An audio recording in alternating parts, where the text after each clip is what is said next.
de Dieu. Salut. Ouais, c'est un sujet, on n'en parle pas tellement des masses. C'est l'effet des véhicules de loisirs sur la santé. Alors bien sûr, on voit quel côté négatif de tout ça. Mais moi, j'avais mon vieux père qui avait l'habitude de dire qu'une maison, c'était le tombeau des vivants. Quelque part, il n'avait pas tout à fait tort. En tout cas, moi, c'est une phrase qui m'a toujours fait gamberger. Alors c'est vrai que quand tu as 65 piges, tu arrives à la retraite, ou même 68, 70, hein, les boomers quoi. Ça vaut aussi pour les plus jeunes bien entendu, hein, mais bon c'est pas la même chose. Quand tu vieillis, que tu travailles plus, que tu as beau avoir une maison, un jardin, un potager, ce que tu veux, des habitudes, d'aller te bourrer la gueule au bar du village, d'une manière ou d'une autre, euh, l'effet d'avoir un véhicule de loisir, que ce soit un camping-car, un van, un fourgon, une cellule, un 4x4 avec une tente de toit, même partir tout simplement en moto, hein, je vais te dire, hein, voyager en moto, parce qu'il y a tellement de choses maintenant, c'est vachement... t'as que du choix, quoi. Hein. Je te parle pas de partir en croisière, parce que là, ça finit mal, c'est pas terrible comme truc. Mais le véhicule de loisir, par lui-même, il va t'apporter quand même beaucoup de choses. Déjà, si tu décides de te dire avec mes mères, tiens, pourquoi on n'achèterait pas un truc pour aller passer le week-end au Mont-Saint-Michel, monter à Chamonix, Dieu sait quoi, aller à Colmar pour Noël, enfin bon, tu as tellement de choix rien qu'en France. Déjà systématiquement, tu sors de tes habitudes journalières, hein, chez toi, et puis tu te génères un projet dans ta tête qui d'entrée, ben écoute, hein, c'est malheureusement on dit que le boulot c'est une contrainte, mais ça génère aussi des efforts. Faut te lever le matin, faut faire ton boulot, faut produire, faut revenir, il y a des horaires, ainsi de suite. Mais tu es dans une mécanique qui te maintient en vie quelque part. Faut pas non plus s'affoler. L'oisiveté, ça n'a pas que du bon dans la vie. Et que c'est vrai quand tu arrives à la retraite, que tu écoutes les conneries sur BFM TV là dans ton fauteuil à bouffer des chips, bon ben tu t'en vas tranquillement dans la boîte en sapin et à la vitesse d'un TGV, faut pas s'affoler.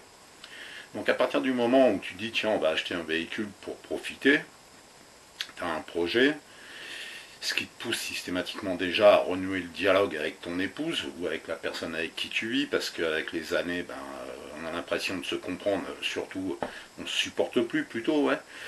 Donc d'un seul coup, ben, tu restaures un dialogue au sein de ton couple. Ça amène à de la curiosité, tu te renseignes, donc tu vas mourir moins con d'une manière ou d'une autre, même si ça aboutit pas. Tu vas te déplacer chez des voleurs de concessionnaires, tu vas t'informer sur internet, tu vas voir toutes les conneries que tu peux trouver sur YouTube aussi. Et puis au bout de quelques semaines, ben, tu synthétises ton projet, j'achète quoi pour aller où et pourquoi faire. Si ça te convient, eh ben écoute, tu vas passer au tiroir caisse, hein, donc tu vas aller voir un concessionnaire, tu vas éviter de te faire arnaquer, c'est pas le plus simple, mais bon, de toute façon, c'est ça aussi les joies du véhicule de loisir. Puis si c'est le cas, écoute, hein, tu vas vouloir lui casser la gueule en retour, mais tu t'aperçois que tu n'arrives même plus à presser un citron, donc bah, tu seras quand même content parce que tu te seras mis en colère, c'était un truc que tu ignorais, tu n'avais plus la sensation, tu vois, donc d'une manière ou d'une autre, il y a encore un côté positif dans tout ça.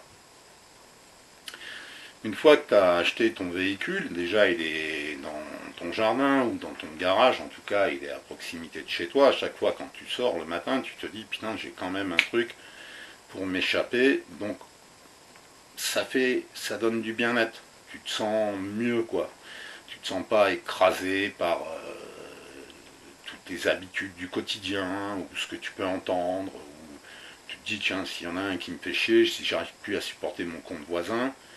Je monte dans mon camion, je démarre et je m'en vais, je vais passer 2, 3, 4 jours, semaines, mois, où tu veux.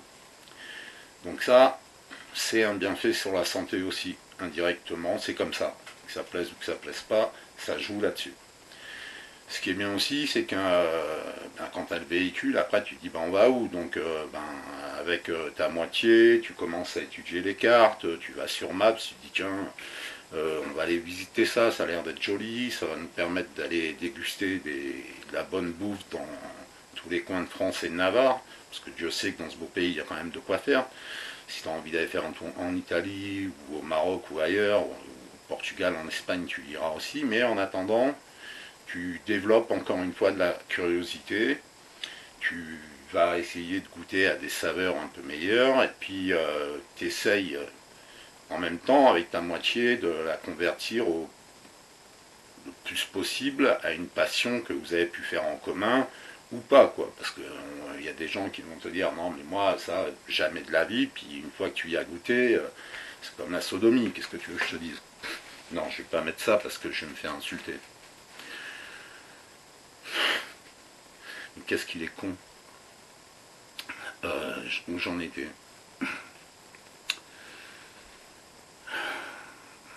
C'est bon pour le physique aussi.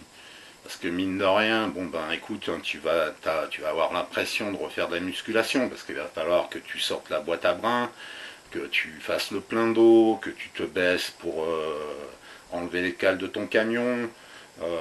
Si tu as un chien, eh ben, tu vas découvrir les environs pour lui faire sa crotte. Donc tu vas peut-être marcher un peu plus longtemps, tu vas t'acheter un vélo électrique que tu auras au cul du camion et tu vas aller t'aérer autour de ton spot. Tout ça, c'est du bienfait aussi, indirectement. Bon, je sais que plus ça va dans le monde du loisir, les gens se renferment sur eux-mêmes, mais il n'y a pas que des abrutis, que des gens qui ne veulent plus parler parce que c'est comme ça, qu'est-ce que tu veux que je te dise? Mais si tu en fais la démarche, et puis d'ailleurs, il n'y a pas que toi, il y a des gens bien encore, eh ben, tu vas pouvoir échanger, ce qui fait un bien fou pour l'esprit aussi. Tu vas voir qu'Alzheimer va s'éloigner, non pas se rapprocher. Tu bégayeras plus quand tu vas demander à ton épouse un papa, un pastis. Enfin, encore une fois, tu te retrouves sur des choses, des mouvements, une manière de vivre différente qu'à la maison, qui t'éloigne quand même un peu plus du cercueil. Faut pas se cacher. Hein. Le fait que tu te bouges, que tu découvres des choses, la découverte, de parler avec d'autres personnes, de faire des mouvements que tu n'avais plus du tout l'habitude de faire ou que tu te croyais plus capable de faire, ça va t'amener un bienfait pour ta santé aussi. Si tu pars à l'étranger, si tu n'as jamais quitté ton village, ton clocher ou ta région, ça arrive, il y a encore des gens comme ça. Hein. Moi je comprends les gens qui ont envie. Moi j'ai un frère jumeau, on a 14 minutes de différence, il est casanier quoi. Je veux dire, lui il est sorti de sa maison, il est un peu paumé, tu vois, donc comme quoi ça veut rien dire. Mais bon, je comprends aussi hein, les gens qui. Mais si tu as envie de découverte, tu te dis tiens, je vais sortir de France, je vais à l'étranger, ben, systématiquement ça va encore te demander des recherches, savoir comment ça se passe. Donc ouverture d'esprit hein, dans tout ça. Hein. Puis donc encore une fois du bienfait, de l'endorphine pour l'esprit, pour le moral. Et quand le moral va, tu le sais, on le dit, tout va. Donc c'est encore quelque chose de positif. Sans compter en plus, c'est vrai quand tu vis 30, 40, 50 ans en couple, à un moment donné, tu vois que les défauts chez l'autre. Hein. Ta mère qui s'en va à Super U et qui te casse du sucre sur ton dos à la caissière avec la caissière en disant les plus bons à rien et tout.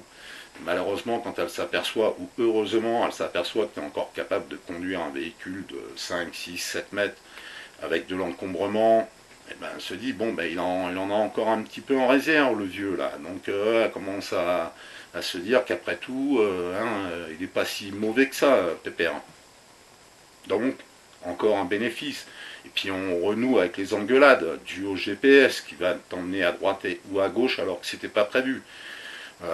Ça c'est du bienfait aussi, hein. Ça amène de l'énervement, ça amène ça amène un peu de colère, des fois un petit peu de haine, et puis au bout de 2 heures, tu invites ta charmante femme au restaurant pour déguster des moules frites, à Brédune, j'en sais rien, mais tu vois ce que je veux dire, ça remet du piment dans ta vie.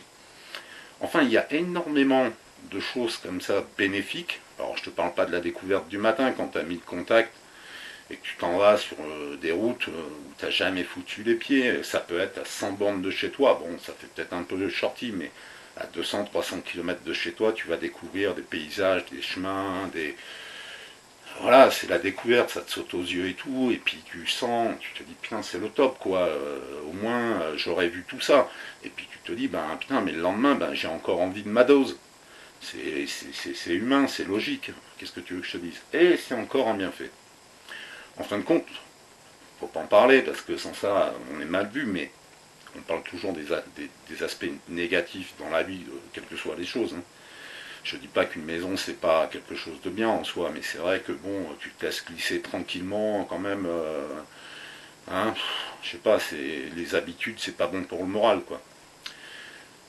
Si toi tu vois d'autres choses, d'autres bienfaits physiques, hein, moraux, dans la van life, comme on l'appelle entre parenthèses, bah écoute, tu peux toujours mettre ça en commentaire. Tu sais bien que je répondrai et puis ça fera du bien et puis ça informera d'autres personnes aussi. Hein. De toute façon, il n'y a pas que ça. Je ne sais pas tout, hein, heureusement. Donc, eh bien, je peux te souhaiter qu'un bon week-end hein, et puis à bientôt.